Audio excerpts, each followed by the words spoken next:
오늘 말씀의 제목은 말로 다 할 수 없는 그의 은혜에 감사입니다. 오늘은 한국교회의 추수감사절입니다. 한국교회 추수감사절의 성경적 유래는 구약 성경의 초막절에서 왔습니다. 하지만 그 역사적 유래는 1900년도 초에 우리나라에 복음을 전해주었던 미국 선교사들에 의해 왔다고 볼 수 있습니다. 미국의 추수감사절은 1620년 9월 16일 신앙의 자유를 찾아 메이플라워 배를 타고 영국에서 신대륙을 찾아간 청교도들에게서부터 시작되었습니다. 그들은 혹독한 첫 해 겨울을 지나면서 질병, 영양실조로 인해 전체 102명 가운데 절반 가까이 사망하게 되었습니다. 그 다음에 살아남은 청교도들은 원주민의 도움을 받아 봄에 씨앗을 파종하여 가을에 첫 수확을 거두게 됩니다. 그때 그들은 원주민들을 초청하여 하나님의 은혜에 감사하면서 미국의 추수감사절이 시작되었던 것입니다. 그리고 그 다음에 극심한 가뭄을 겪으면서도 큰 수확을 거두게 되자 윌리엄 브래드포드 총독이 추수감사절에 다음과 같은 감사를 선포합니다. 우리의 위대한 하나님 아버지께서 인디안의 옥수수, 밀, 완두콩, 호박 및 채소를 풍성히 수확하게 하셨고 숲과 바다에는 물고기와 조개가 넘치도록 하셨습니다. 그분은 황무지와 질병으로부터 우리를 보호해 주셨고 우리의 양심에 따라 하나님을 예배할 수 있는 자유를 주셨습니다. 이제 저는 여러분 순례자 모두에게 선언합니다. 우리 순례자들이 필그림 녹에 정착한 지 세 번째 해인 1623년 11월 29일 목요일 아내와 아이들과 함께 모두 언덕에 앉아 여러분의 목사의 말씀을 들으며 전능하신 하나님의 모든 축복으로 인해 그분께 감사를 올려드립시다. 윌리엄 브래드포드 총독. 이렇게 총독으로서 그 상황에 대해서 선언문을 선포했던 이야기입니다. 사진 한번 보겠습니다. 이것은 우표인데요. 우표인데 그 청교도들이 영국에서 저 배를 타고 메인플라워 배를 타고 보스턴 옆에 있는 플리머스라고 하는 그 항구로 올 때 타고 온 배입니다. 저기서 한 102명 정도가 이렇게 승선해서 왔는데요. 여기서 오는 중에 또 도착해서 첫 해 아주 혹독한 겨울이어서 절반 가까이가 죽음을 맞이했습니다. 그래서 저 배입니다. 저 배고 두 번째 이것은 이제 도착한 그 땅에서 신대륙에서 이렇게 첫 수확을 물을 거두고 나서 이제 여기 옆에 보면 인디안도 초대했죠. 저 인디안들도 초대하고 또 하나님 앞에 감사, 추수감사 예배를 드리는 것입니다. 거기 보면 새로 태어난 아이도 있죠. 아이도 있고 저렇게 저게 첫 번째 추수감사절 그 상황을 재현한 그런 미국의 유명한 화가가 그린 그림입니다. 그리고 세 번째 그림은 미국 동부에 보통 전통 미국인들이 이렇게 추수감사절을 맞으면 땡스기빙 데이라고 감사하는 날이라고 해서 추수감사 이렇게 절을 보내는 것입니다. 미국은 부활절도 있고 성탄절도 있는데 추수감사절은 마치 우리의 추석이나 설날 같이 가족들이 다 모인답니다. 그래서 가족들이 다 모여서 함께 저렇게 한 해 동안 베풀으신 하나님의 은혜에 대해서 그런 나누고 또 감사하기도 하고 뭘 먹냐면 실면조 고기를 보통 추수감사절에 이렇게 먹는답니다. 이렇습니다. 그런데 우리나라에 들어와서 복음을 전했던 그 미국 선교사들이 저런 추수감사절의 그런 전통을 갖고 우리에게 왔죠. 그래서 우리나라에 이런 신앙을 전해주었던 것입니다. 일반적으로 미국의 추수감사절은 한 해 동안 베풀어 주신 풍성한 추수, 또 가족의 건강, 화목함, 번영 등을 하나님께 감사하며 맛있는 음식을 나누며 기뻐하는 날입니다. 한국 교회의 추수감사절도 그렇죠. 농부에게 건강과 일터를 주시고 밭에 뿌린 씨앗들에 적당한 햇빛과 비를 주셔서 거두게 하신 것을 하나님께 감사하는 것입니다. 여기서 조금 더 확대하게 되면 우리 개인이나 가정이나 또 사업장에 좋은 일을 겪게 된 것이 있다면 감사하는 것입니다. 그리고 우리 교회와 우리나라도 좋은 일을 겪게 된 것이 있다면 감사하는 것이죠. 우리 대한민국이 이번에 미국과 관세 협상을 잘 맺지 않았습니까? 이번에 수고하신 분들과 하나님께 감사할 일입니다. 그리고 그동안 간절한 마음으로 사모했는데 합격, 취업, 결혼, 승진, 건강 회복 등 좋은 일을 겪게 된 것이 있다면 감사할 일입니다. 이런 감사들도 소중한 감사이죠. 올 한 해 우리 각자의 삶을 돌아보면 이런저런 감사할 일들이 있을 것입니다. 이번 추수감사절을 보내면서 나의 감사가 무엇일까 하면서 저는 한번 헤아려 봤습니다. 나의 감사 3가지가 뭘까?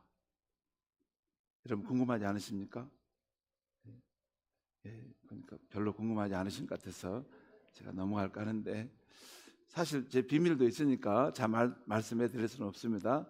한 3가지 정도만 잠깐 말씀드리면 올해 우리 교회 70인 전도대 사역이 있었죠. 그래서 우리 교회가 참 예수님의 그 말씀을 따라서 여기저기 순천에 전도를 했는데 이 전도대 사역 그 열매가 있었습니다. 그래서 전혀 예상치 못한 사람들이 우리 교회에 이제 예수를 믿게 되고 새롭게 신앙을 갖게 된 거, 저는 그것이 너무나 감사한 일입니다. 그리고 저희 가정에 있다면 이제 우리 막내가 살 길을 찾아가는 것입니다. 작년까지만 해도 그 누에고치가 집에 이렇게 있는 것 같았어요. 이게 거기가 마치 그 집에 들어가서 잠만 자는 것, 이게 그래서 걱정이 됐습니다. 이게 뭐가 되려나 이러나. 그래서 그런 누에고치처럼 있었는데 올해는 이게 다 벌떡 일어나 이제 밖에 나가서 막 이제 활동하는데 살 길을 잘 찾아가는 거였습니다. 뭐 다이소에서 가서 알바도 하고 또 이제 쿠팡에 가서도 알바도 하고 또 이제 24시간 마트 거기 있지 않습니까? 혹시 여러분들이 만날까 봐 제가 거기까지는 말씀 안 드리겠습니다. 아무튼 이게 자기 나름대로 살 길을 찾아 이게 막 활동하는 거 보면서 자신감 있게 저한테 막 이제 전화도 하고 말을 하니까 제가 너무 기쁩니다. 이제 우리 자녀를 보면 이게 자기 나름대로 이렇게 살 길을 찾아가려고 독립하고 노력하는 모습 보면 너무 좋지 않습니까? 또 한 가지 이거 살짝 비밀인데 말씀드리면 제 살이 빠지기 시작했습니다. 요즘에 다이어트에 조금 신경을 썼더니 옷이 맞기 시작하는 것입니다. 그 착용감이 너무나 좋습니다. 여러분 다이어트 해보신 분들 아실 텐데 별로 여러분 내 살이 아니라고 무관심한 표정으로 저를 바라보시는데 그러시면 안 됩니다. 그러시면 아무튼 여러분 살이 빠지고 이게 딱 이게 정상적으로 이렇게 돌아갈 때 사람이 옷도 맞고 그 착용감이 참 너무나 좋습니다. 좋습니다. 아멘 하신 분과 또 그렇지 않은 분들 다 하나님께서 복 주실 줄 믿습니다. 여러분 꼭 한 해를 보면서 나의 감사할 일 3가지 정도를 목장 모임에서 나눠 보시면 좋겠습니다. 우리 모두 다 감사할 일이 꼭 있습니다. 곰곰이 생각하지 않아서 그렇지 다 있습니다. 이번에 제가 깨닫게 된 것은 우리가 인생의 각 단계를 거치면서 감사하는 것이 변한다는 것입니다. 예를 들어 청년 때는 진로와 합격과 취업이 잘 되는 것이 감사할 일이었습니다. 신혼 때에는 결혼과 또 자녀 출산과 그리고 자녀가 잘 자라주는 것이었습니다. 중년 때는 자녀가 사회에 진입하여 잘 정착하고 독립해 가는 것을 보는 것이었습니다. 노년 때는 건강과 안정된 삶, 손주들이 태어나고 잘 자라주는 것입니다. 이렇게 우리는 눈에 보이는 가시적인 축복이 있을 때 감사하는 것이 아주 중요합니다. 그런데 오늘 읽은 이 성경의 감사는 이렇게 눈에 보이는 가시적인 감사를 넘어서는 감사를 말씀하고 있어요. 오늘 읽은 고린도후서 9장 15절 말씀입니다. 한번 같이 읽겠습니다. 시작. 말할 수 없는 그의 은사로 말미암아 하나님께 감사하노라. 말할 수 없는 그의 은사로 말미암아 하나님께 감사한다. 이 말씀이 좀 단순한 말 같지는 않습니다. 심오한 뜻이 담겨 있는 것 같은데 이 뜻이 뭘까? 말할 수 없는 그의 은사로 말미암아 하나님께 감사한다. 이런 감사는 눈에 보이는 것 이면에 있는 우리의 존재 깊은 곳에서부터 우러나오는 감사인 것 같습니다. 오늘 말씀을 조금 설명하면 이렇습니다. 먼저 이 고린도후서를 쓴 사도 바울은 우리 현우시면 되겠습니다. 하나님께 감사한다는 것이에요. 하나님께 감사하노라. 무엇을 감사하는가? 그의 은사에 대해서 감사한다는 것이에요. 여기서 그는 하나님을 의미합니다. 그러니까 하나님의 은사에 대해서 감사한다는 것입니다. 여기서 하나님의 은혜와 이 은사란 말의 차이를 알 필요가 있는데요. 하나님의 은혜란 카리스라는 표현인데 피조물인 우리에 대한 하나님의 호의, 긍휼, 사랑의 태도이면서 그로 인해 나타난 행동이 은혜입니다. 그러니까 더 포괄적으로 보면 피조물은 우리 인간을 향한 하나님의 호의, 긍휼, 사랑의 마음가짐, 이게 은혜라고 할 수 있습니다. 이것 때문에 우리에게 은혜를 베푸시는 거죠. 그 다음에 은사는 카리스마타라는 헬라어인데요. 은혜로우신 하나님이 우리에게 주신 선물이라고 할 수 있습니다. 그러니까 그 하나님의 은혜로운 성품을 가지고 있기 때문에 우리의 삶의 실제 그 선물을 주신 것을 은사라고 말하는 거예요. 사실 피조물인 우리 인간은 모든 것을 다 은혜로 거저받지요. 피조물인 우리가 하나님의 은혜로 거저받는 것은 영적인 은사만이 아닙니다. 여러분, 거저란 말이 우리 순수한 우리 한국말인데 아무런 노력이나 대가 없이 주어지는 거, 이거 거저라고 그래요. 그러니까 피조물은 우리가 하나님의 은혜로 거저받는 것은 영적인 은사만이 아닙니다. 훨씬 더 광범위하고 포괄적인 것인데요. 우리가 살아가는데 꼭 필요한 햇빛과 물을 거저받습니다. 숨쉬는 절대적인 공기도 거저받습니다.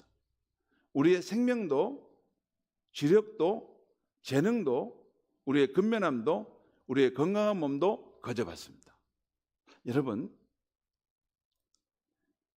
우리는 생명을 다 받았죠. 근데 어떤 분은 지력이 남보다 더 뛰어난 사람이 있어요. 지적인 능력이, 힘이 더 남보다 더 좋은 것을 받은 사람이 있습니다. 그 다음에 재능도 그렇죠. 재능도 또 우리의 삶의 그런 근면한 태도, 이것도 여러분 하나님께 받은 그런 은사입니다. 여러분, 근면함을 선물로 받은 사람이 있어요. 그래서 그 사람의 삶의 태도는 항상 근면해요. 그리고 또한 건강한 몸도 거저받는 사람이 있어요. 자기가 무슨 노력했다거나 제가 특별한 공로가 있는 게 아니라 선대로부터 건강한 몸을 받은 그런 사람도 있습니다. 우리가 살아가는 환경인 산천초목과 철 따라 올라오는 바다의 물고기들과 하늘의 철새들도 거저 받았습니다. 요즘에 순천 동천을 걷다 보면 늦가을 철새들이 날아와서 우리의 눈을 즐겁게 하는 것을 보게 됩니다. 여러분, 동천 산책하다 보면 이렇게 두루미도 오고 또 이게 천둥오리도 오고 막 이게 새로운 새들이 막 철새들이 와가지고 여기 거기서 먹이 활동을 하는 것을 볼 수 있죠. 안 믿는 사람들은 이런 것들이 널려 있어도 감사함이 없습니다. 그러다가 어느 순간 구주 예수를 믿고 천지의 주이신 창조주 하나님을 나의 아버지로 알게 되면 우리 자신의 생명과 우리 주변에 있는 것들이 모두 하나님이 거저 주신 선물임을 알게 되고 감사하게 됩니다. 이 사람이 크리스찬입니다. 크리스찬은 이런 사람을 크리스찬이라고 해요. 예수를 구주로 믿는다는 것은 천지의 주 창조주 하나님을 나의 아버지로 만난다는 것을 말합니다. 그러니까 이 세상을 지으신 분이 있고 이 세상을 주관하고 관리하시는 분이 있다는 것을 알고 그분이 자연 만물을 돌보신다는 것을 생각하고 그분이 나의 아버지라는 걸 알 때 그 모든 모습을 보면서 이것이 우리의 행복을 위해서 주신 것이구나 하면서 감사하는 마음을 갖는 것이 크리스찬의 삶의 본질입니다. 문득 길에서 만난 작은 꽃 한 송이가 내 눈에 들어올 때도, 내 존재를 시원케 하는 바람 한 점이 스쳐갈 때도, 저 멀리 수평선 너머로 아름답게 물든 저녁놀이 떨어짐을 볼 때에도 그것들이 나를 위해 창조주 하나님이 거저 주신 선물, 은사임을 알고 감사하는 것이 크리스찬인 것입니다. 그런데 오늘 말씀은 하나님께서 은혜로 주신 선물들이 있는데 그 가운데서 말할 수 없는 은혜의 선물이 있다는 것입니다. 은혜의 선물들이 많이 있는데 그 가운데 말로 다 할 수 없는 그런 은혜가 있다는 것이에요. 여기 우리 성경 고린도후서 9장 15절에 말할 수 없는 이라는 의미는 더 쉽게 말하면 말로 다 표현할 수 없는 이라는 뜻입니다. 성도 여러분, 이 세상에서 너무나 아름답고 장엄한 장면을 보면 우리는 뭐라고 형용할 수 없을 때가 있습니다. 형용할 수가 없어요. 또 너무나 기쁘고 감동이 되면 우리는 무슨 말로 그 기쁨을 나타내야 할지 잘 모를 때가 있습니다. 또 우리의 마음이 하나님 앞에 너무나 애타고 간절하면 하나님 하면서 더 이상 설명할 수 없을 때가 있습니다.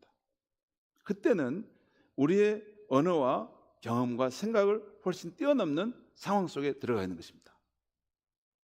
오늘 고린도후서 9장 15절, 말로 다 표현할 수 없는 그의 은사로 말미암아 하나님께 감사하노라 하는 이 말씀이 바로 그 말씀인 것입니다. 그 상황의 말씀이에요. 그러면 말로 다 표현할 수 없는 하나님의 선물, 그 은사란 구체적으로 무엇일까요? 그리고 우리가 이 선물을 받았다면 어떻게 감사해야 할까요? 오늘 아침에 이것을 살펴보려 하는 것입니다. 이 질문들을 살펴보는 중에 저와 여러분의 감사가 눈에 보이는 그런 가시적인 감사, 피상적인 감사를 넘어서 더 깊고 더 풍성한 감사, 우리의 존재로부터 근원으로부터 나오는 그런 깊은 감사가 되기를 바랍니다. 오늘 말씀은 그 문맥을 보면 고린도후서 8장과 9장에서부터 시작됩니다. 여기서 바울은 고린도 교인들에게 예루살렘 교회를 돕는 헌금에 대해서 말씀하고 있어요.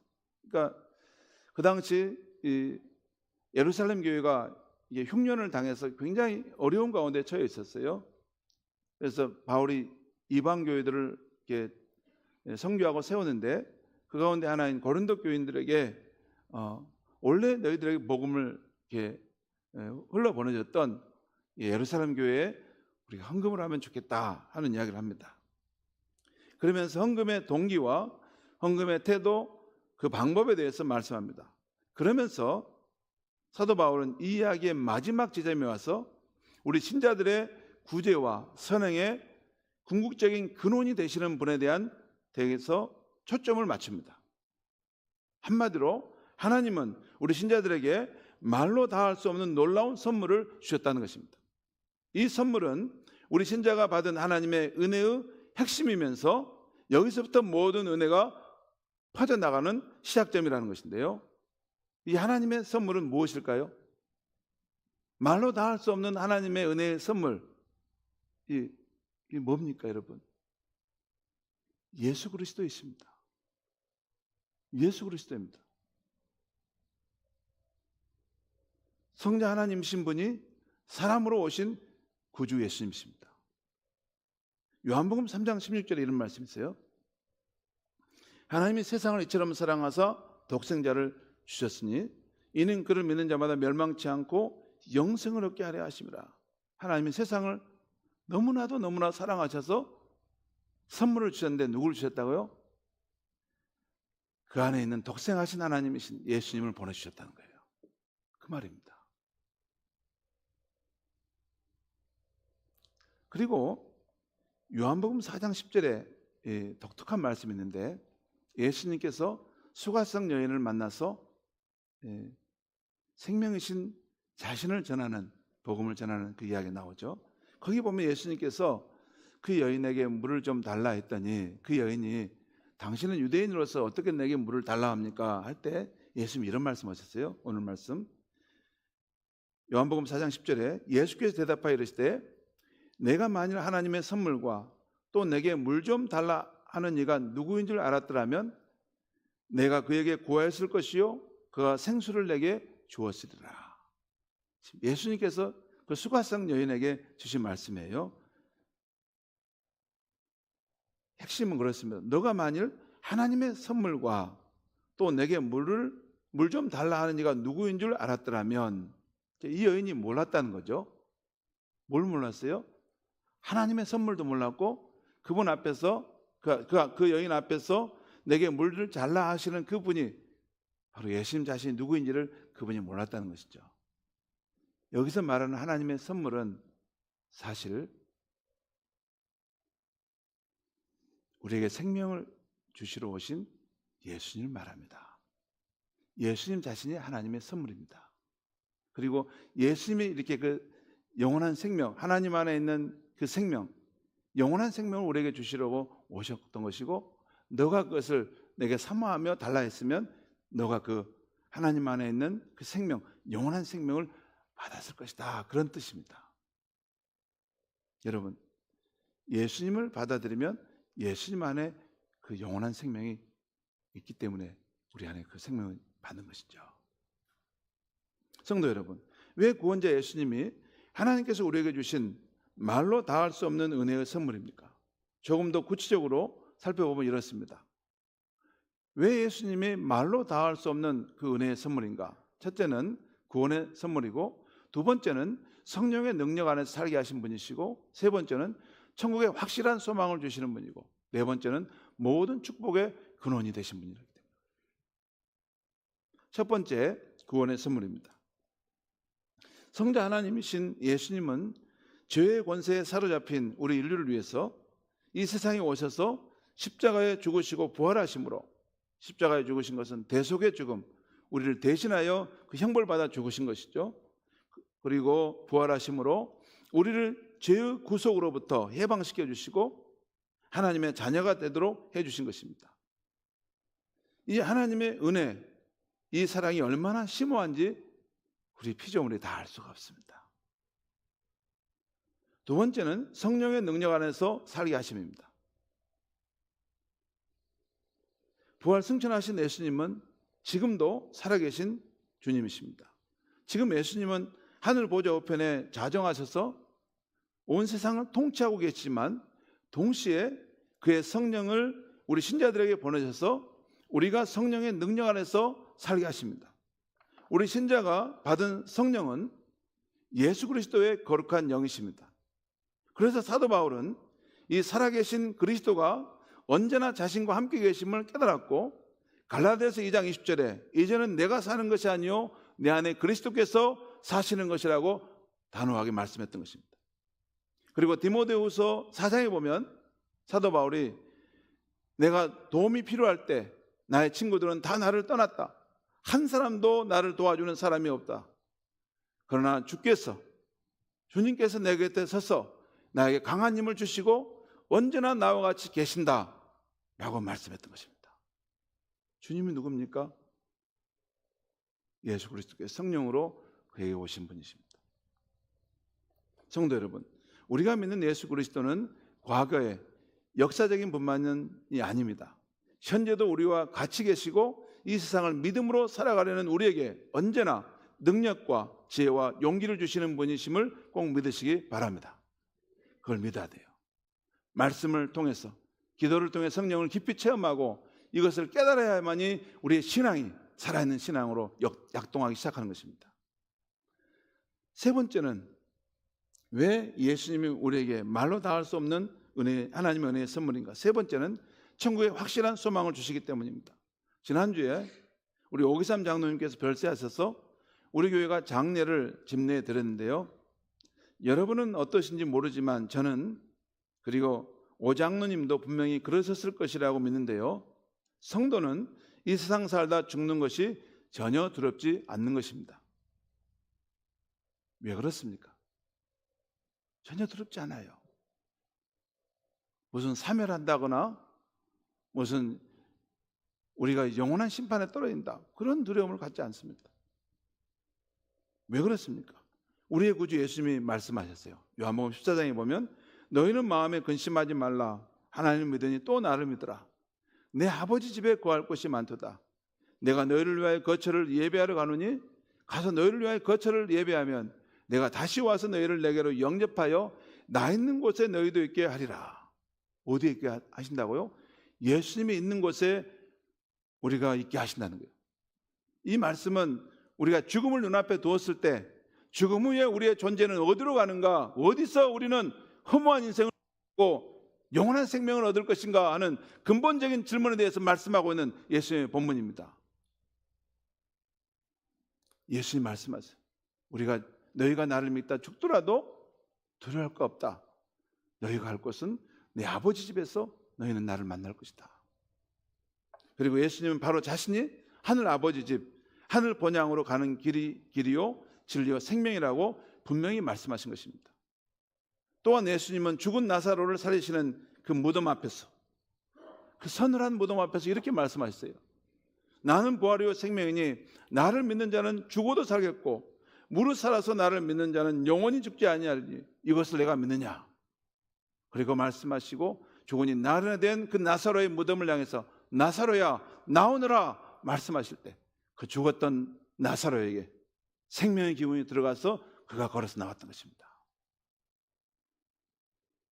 우리 예수님이 다시 오시는 그 부활의 아침에는 그 정도가 아닙니다.